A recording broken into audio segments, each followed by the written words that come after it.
Do I think that pre-pooing is necessary? I don't. I don't think that pre-pooing is necessary.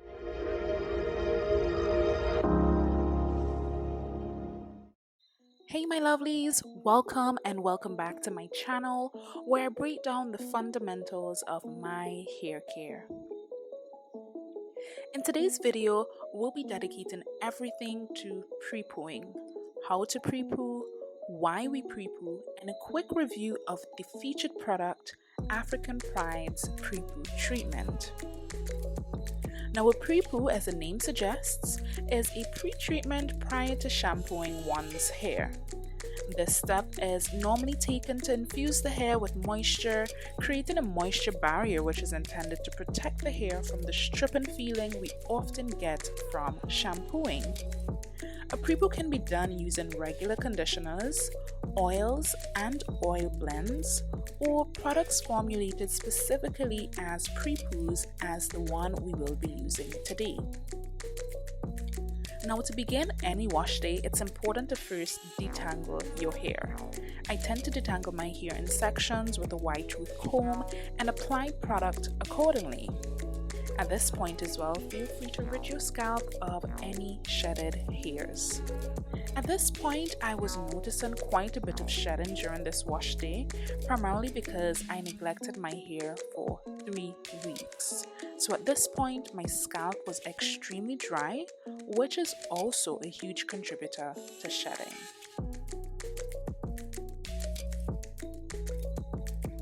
When applying the product, my first thoughts were that the consistency is unusual to any other product that I've owned. It reminded me of a gel of some sorts, but the texture was also synonymous to that of the aloe vera plant, which is a key ingredient in the product. The product also applied very well and provided instant slip. Because of the consistency and texture, I found that I didn't have to use too much product to coat my hair, and that is always a plus.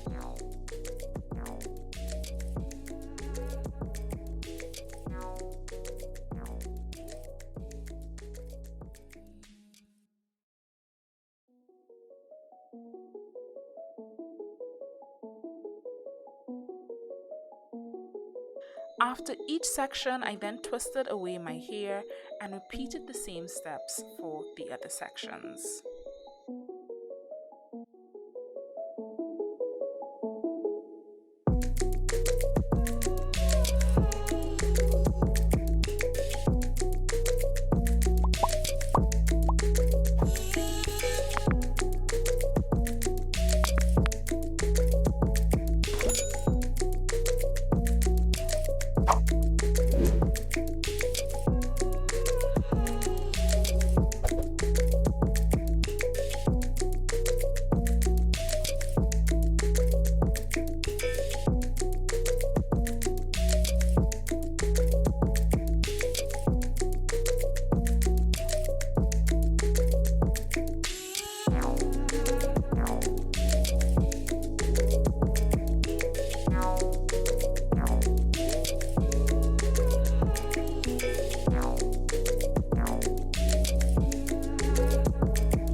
I then applied heat using this heating cap in order to assist the product with penetrating my hair even further.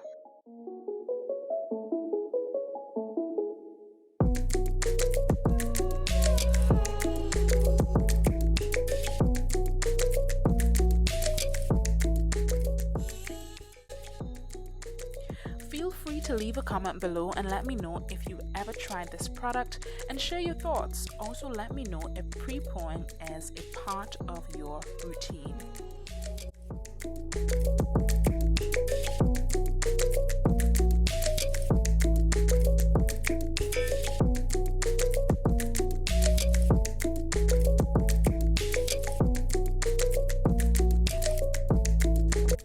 After my hair had steamed, I proceeded to mixing up a deep conditioning concoction. I had 3 DCs which were all running low, and I decided to blend them all together and add some oils.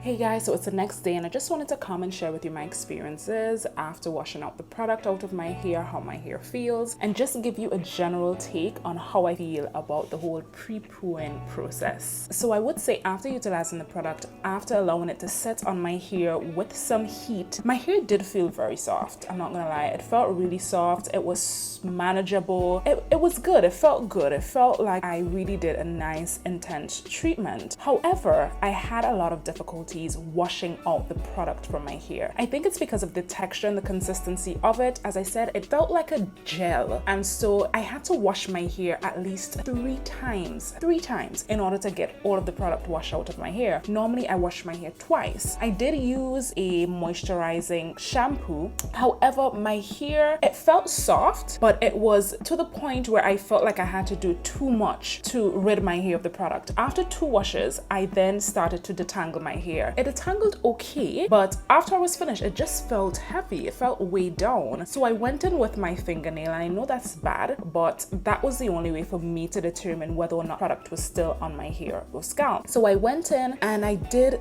this, and when I did that, the amount of product that was under my fingernails, I said, what the heck? So I really need to go in and wash again. So that's when I washed the 3rd time, and the 3rd time all of the product came out of my hair. Now, because I pre-pooed, I didn't think that there was a need for me to go ahead and condition, because in my mind, pre-pooing sort of eliminates the conditioning step. Hear me again, it doesn't eliminate the deep conditioning step, but it eliminates the conditioning step. So normally I would condition my hair with my Shea Moisture, but because I had so much product applied to my hair in the pre-poo, I decided to skip that step. I did have a bit of trouble detangling my hair, I'm not gonna lie. I did end up losing quite a bit of hair, and of course that can be due to a host of things. The fact that I didn't wash my hair for 3 weeks, that can be the primary reason, or it could be that my hair was just not reacting well to the pre-poo. Also, you saw that I did a concoction mix-up. It could be that my hair did not like that as well. Notwithstanding, I did lose quite a bit of hair, and I do think overall it's down to me not messing with my hair for 3 weeks. So here are my general thoughts on pre-pooing. Do I think that pre-pooing is necessary? I don't think that pre-pooing is necessary. It's something that I don't generally practice. I would say, however, when I'm doing my protein treatments, I tend to do my protein treatments sort of like a pre-poo, and then I follow up with a deep conditioning treatment. However, I see pre-poos as an additional step to my hair regimen during my whole wash day process. It's not a bad thing because it works well for quite a few persons. However, I do prefer to do my conditioning treatment in the shower as opposed to doing a pre-poo, and I think they're basically the same thing. Now, I have my reservations about pre-poo primarily because I feel that it's a bit awkward to tell me to treat my hair before I wash, knowing pretty well that before I wash my hair, it's likely that my hair is filthy, it's likely that my hair is dirty, it's likely that there's a lot of buildup of products on my hair. So to tell me to put fresh product on top of dirty hair, it just doesn't sit well with me, and so I stand firm in conditioning after I'm washing as a way of restoring the moisture back into my hair that the shampoo may have taken out. So as you can see, you can do it one of 2 ways. You can either pre-poo or you can condition after. Either way, those are 2 ways that will, 1, help your hair to be soft and manageable, and 2, prevent some of the stripping from the shampoo phase. Now, will I stop using this pre-poo from African Pride? I don't think so. I spent money on this thing, so I think I'll continue continue to use it. I'm not going to cast out the product. It's a very popular product. Quite a few naturals, relaxed hair girls, Texlax girls, they utilize this product. A lot of the influencers that I follow on social media, they swear by this product. But it's the rule of thumb that what works for one person may not necessarily work for another person. So it's important to just try out different products and see which one your hair really likes. Would I say that my hair didn't like the product? Of course not. I think my hair really liked it. It reacted well to it. I just had difficulties washing the product out of my hair. It could be the shampoo that I was using. I will try again and try with a different shampoo to see if that makes a difference. I like to give products a second chance because a lot of the times we don't necessarily use the products the right way and we don't blend the products together to get the most favorable result. So I'm not going to give up hope on that product. I will try again. So yeah guys, thank you so much for watching today's video. I hope it was informative to you. I hope you learned something. I love giving reviews, my honest reviews about using products, and so I hope that this information helped you on your quest in pre-pooing and helping you to choose a pre-poo that works well for your hair. If you haven't yet already, hit the subscribe button, hit the like button, girl, and don't forget to share this video with a friend. Tell a friend to stop over on DenaJ's channel where I try to upload videos every single Sunday. So until next week Sunday, take care. Bye.